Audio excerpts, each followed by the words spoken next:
MrBeast is one of those incredibly successful YouTube stars who can best be described as annoying but entertaining. We try to limit the amount of YouTube that my kids watch, but MrBeast government name, Jimmy Donaldson, is on the very short list because my husband will watch it with them.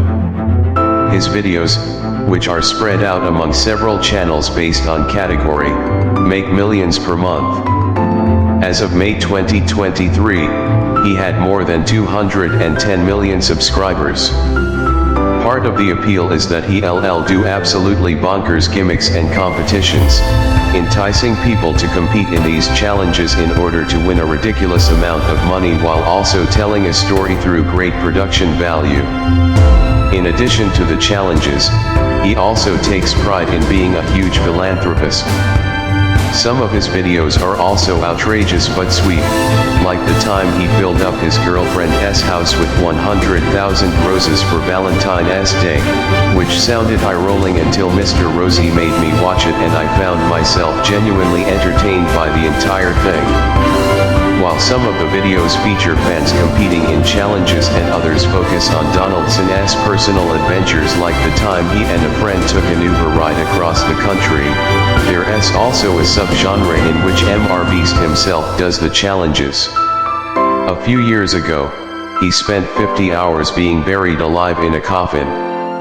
In his most recent video, he decided to get buried underground for 7 days in homage to Uma Thurman's The Bride in Kill Bill. Yup. He literally got into a fancy coffin and buried it under 20,000 pounds of dirt for a full week. Claustrophobics, beware. I truly cannot even imagine doing this for 7 minutes, let alone 7 days. It sounds physically, emotionally, and mentally taxing. I mean, talk about loving your job or whatever. I've only seen a handful of his videos, but from what I've watched, a lot of MrBeast's challenges seem to be psychologically taxing, especially the ones involving doing something alone for a set period of days, weeks, months.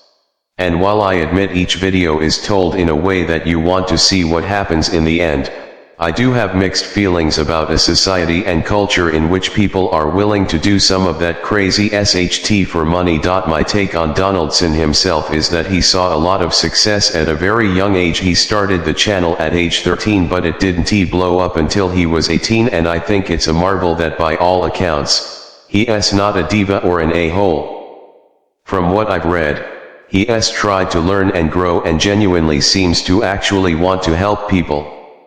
Earlier this year, one of his best friends and longtime crew member came out as trans, and after alt-right YouTubers and Twitter blue-check brothers came for them, Donaldson stood up for his friend and called out the backlash as transphobic. So, I think he's decent and well-meaning. However, I wouldn't mind if his shenanigans were above ground from now on.